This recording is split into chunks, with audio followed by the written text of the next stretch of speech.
খুবই সহজ একটা রেসিপি আজকে আপনাদের সাথে শেয়ার করব। টমেটোর সত্ত্ব।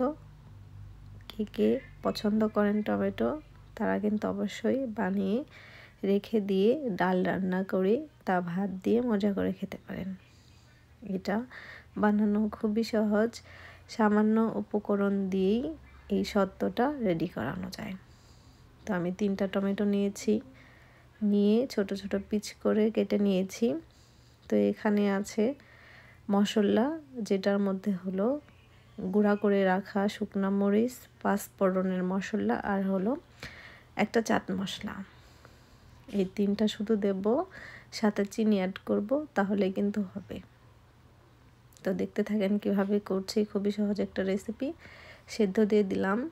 টমেটো সেদ্ধ হতে পানি লাগে না, এমনিতেই টমেটো সেদ্ধ হতে গেলে পানি ওঠে।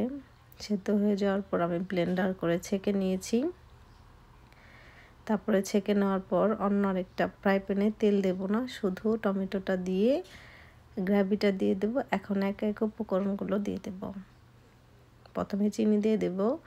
চিনি দেওয়ার পর যে মশলাগুলো ছিল সেই সবখানিটাই দিয়ে দেব। ঝাল হবে টমেটোটা, এবং কি টক হবে, মিষ্টি মিষ্টি হবে। টকটা কমই হবে। সামান্য পরিমাণে একটু লবণ দিয়ে দিলাম, একদমই সামান্য। তো এটা দিলেও পারেন, না দিলেও পারেন। তারপরে নেড়ে চেড়ে নেব বেশ খানিকটা। নেড়ে চেড়ে নেওয়ার পর মিডিয়াম আঁচে দেব জালটা।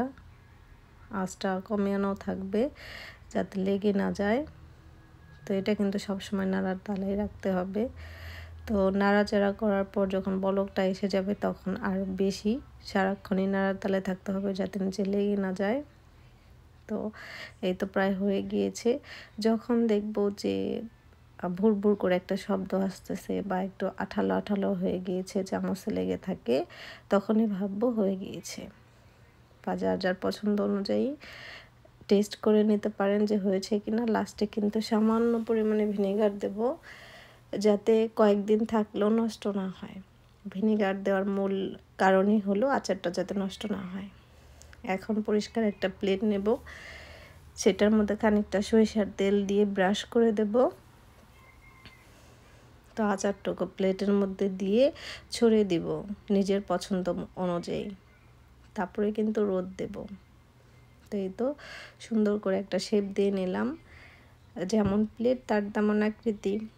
এই তো রোদে দিয়ে দিয়েছি।